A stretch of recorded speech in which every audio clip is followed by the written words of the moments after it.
আল্লাহ পাক রব্বুল আলামিন কুরআনুল কারীমের মধ্যে বলেন, আলা ইন্না আউলিয়া আল্লাহি লা খাউফুন আলাইহিম ওয়ালা হুম ইয়াহজানুন। চিৎকার মেরে বলি সুবহানাল্লাহ।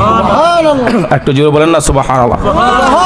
গভীর মনোযোগ, এই আমার যুবক ভাইরা, মুরব্বি বাবারা, আল্লাহ পাক রব্বুল আলামিন কুরআনুল কারীমের মধ্যে বলেন, আলা সাবধান, ইন্না নিশ্চয়, আউলিয়া আল্লাহি যারা আমার বন্ধু হয়ে গেছে, লা খাউফুন তাদের কোনো ভয় নাই, ওয়ালা হুম ইয়াহজানুন তাদের কোনো চিন্তা নাই। চিৎকার মেরে বলি সুবহানাল্লাহ।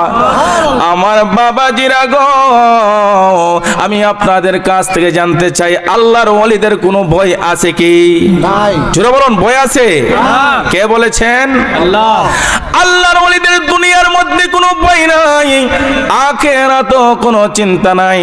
আল্লাহর ওলিদের মর্যাদা আল্লাহ পাক রব্বুল আলামিন নিজে বাড়িয়ে দিয়েছেন। আল্লাহর ওলিদের মধ্যে ওলি কুলের সম্রাট হযরত গাউসে পাক আব্দুল কাদের জিলানী রহমাতুল্লাহি আলাইহি, একটু চিৎকার মেরে বলি সুবহানাল্লাহ।